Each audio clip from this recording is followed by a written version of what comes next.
Two fintech giants, loved by millions, Square versus Razorpay. But which one truly delivers for businesses in 2025? On the left, the versatile all-in-one Square, and on the right, the powerhouse of India's payments, Razorpay.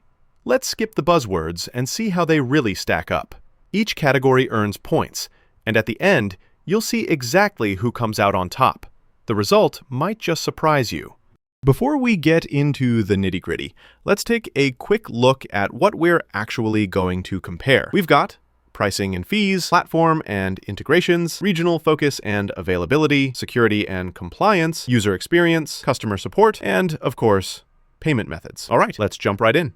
Kicking things off with pricing and fees. So with Square, everything's super transparent. You know exactly what you're getting into, and you won't get slapped with minimums for most products. But, and this is big, if you're dealing with lots of tiny transactions or subscriptions, those fees add up pretty fast. Now, Razorpay feels almost too good to be true sometimes. Pay as you go, no monthly or yearly fees, and that's amazing if you're just starting out or running lean in India. Still, if you want premium features or advanced payouts, you might find some sneaky extra charges on your bill. So who wins this round? Honestly, Razorpay takes it, especially for Indian businesses. But keep an eye out for those add-ons. All right, next up, platforms and integrations. Square is, how do I put this? Kind of a beast. It works on web, iOS, Android, and it plugs into a lot of major POS hardware. Whether you're a freelancer or running an enterprise, it's got your back. The catch? Some of its coolest features are only available if you're in the US, Canada, UK, or Australia.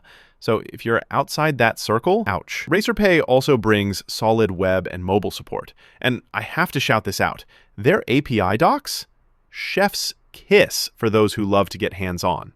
But mainly, Razorpay is all about India, and the in-person hardware, pretty limited. Over here, Square takes the cake by a mile for versatility. Let's talk about regional focus and availability, because honestly, does it even matter if your dream tool isn't available where you are? Square is everywhere you want to be. US, UK, Canada, Australia, you get the picture. It's starting to pop up in more places, but if you're in India or other emerging markets, you're probably out of luck for now. On the flip side, Razorpay absolutely dominates the Indian market. If you're outside of India though, well, let's just say good luck. Clear win here for Square when it comes to global reach. Oh, and here's something cool I bet most people don't know. Square was co-founded by Twitter's Jack Dorsey, whereas Razorpay started by two IIT Roorkee grads back in 2014. Small world, huh? Security and compliance. This is one category both sides are really flexing hard in. Square, state-of-the-art encryption, trusted by millions. There are some quirky complaints about accounts being put on hold, especially in the US, which, let's be real, can be a nightmare if it happens to you. As for Razorpay, it's all about ticking those compliance boxes, PCI DSS and all, and strong fraud detection for the Indian market. But yeah, word on the street is actually reporting fraud to support can be a struggle. Who wins here? I gotta be honest, it's pretty much a tie. Both are rock solid, but with a few quirks. Okay, user experience. Square really shines here. I mean, everybody raves about how easy and quick it is to set up, and the interface just works. Whether you're a solo entrepreneur or running a chain, it's pretty intuitive.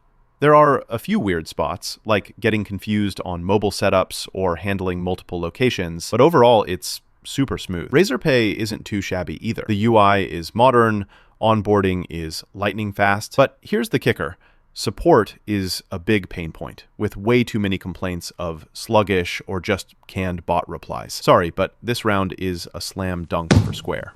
All right, let's get into customer support. So Square gives you options: phone, chat, tons of online resources, and even video tutorials. And when you do get through, the help is usually genuinely good, unless you fall into that unlucky group whose accounts get held up, which people do complain about online. Razorpay, on the other hand, email and ticketing only. And the internet has not been kind about their response times. Automated replies, issues not getting resolved for ages. Honestly, kind of a mess. Square wins again here for actually being, well, helpful. Last but not least, payment methods. Square supports a nice mix. Traditional cards, Apple Pay, Google Pay, their own Cash App, all that jazz. But here's the catch. If you're trying to accept those super popular Indian payment methods like UPI or net banking, not happening. Now, Razorpay, this is definitely their playground.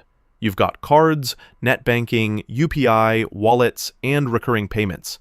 So you can cover pretty much any kind of customer in India. Of course, go outside India and, well, it's not as impressive. Still, for coverage in India, Razorpay is the clear winner here.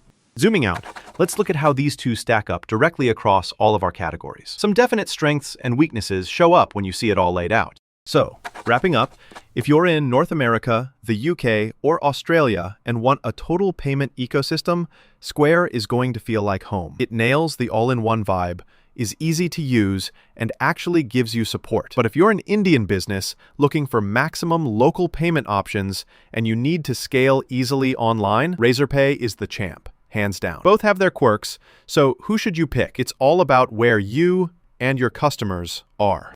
If you found this breakdown helpful, hit that like button and follow for more side-by-side product showdowns. See you in the next one.